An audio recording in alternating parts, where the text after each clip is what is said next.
ఆయనో 80 ఏళ్ల రైతు. జీవితం వ్యవసాయాన్ని కాచి వడపోసిన నైపుణ్యశీలి. సాగు సమస్యలు, రైతు వెతలపై మంచి అవగాహన ఉన్న అనుభవశాలి. వ్యవసాయ రంగ దుస్థితిపై కేంద్ర రాష్ట్ర మంత్రుల ఎదుట గళం వినిపించిన ధీశాలి. అలాంటి వ్యక్తి ఉగాది పురస్కారం అందుకోవడానికి రైతు నేస్తం కేంద్రానికొచ్చారు. మంత్రి ప్రత్తిపాటి పుల్లారావు ఎదుట సాగు సంక్షోభంపై ప్రశ్నల వర్షం కురిపించారు.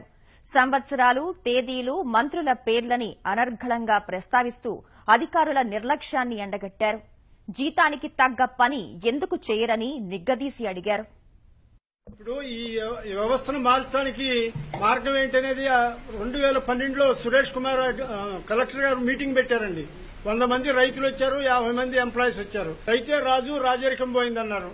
ఈ దేశానికి అన్నం పెట్టే రైతు ఎన్నుము కీర్చేశారు.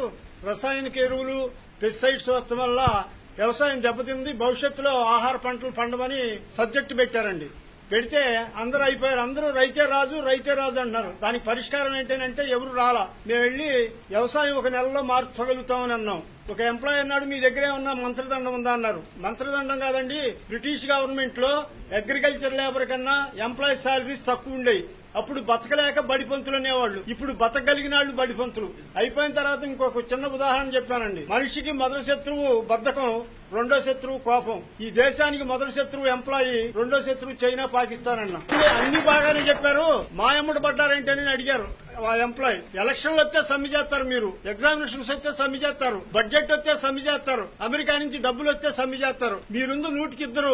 మీ ఇద్దరు చెప్తానైనా ఈ దేశం అంతా బతుకుతుంది. మీ ఇద్దరు మూలన 98% మంది ప్రజలందరూ ఇబ్బంది పడుతున్నారు. మీకు శాలరీ పెంచితే మరి వీళ్ళందరి ఖర్చులు పెరుగుతున్నాయి. బ్రహ్మానంద రెడ్డి గారి టైంలో 56 రోజులు సమ్మె చేస్తే 6 రూపాయలు పెంచారు. 6 రూపాయలు పెంచితే ఆఫీస్ పక్కన 5 పైసలు టీకి పెంచాడు.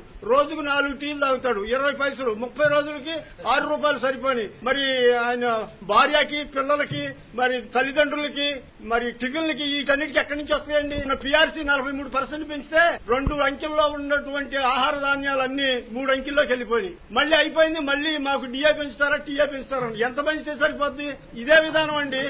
అగ్రభాగం అదే జీతాలు, పెన్షన్లే మన రాష్ట్రానికి ఇప్పుడు మేజర్. ఈ రోజు వాళ్ళకేమో అసోసియేషన్స్ ఉన్నాయి, రైతులకు లేవు. రైతుల్లో ఐక్యత లేదు.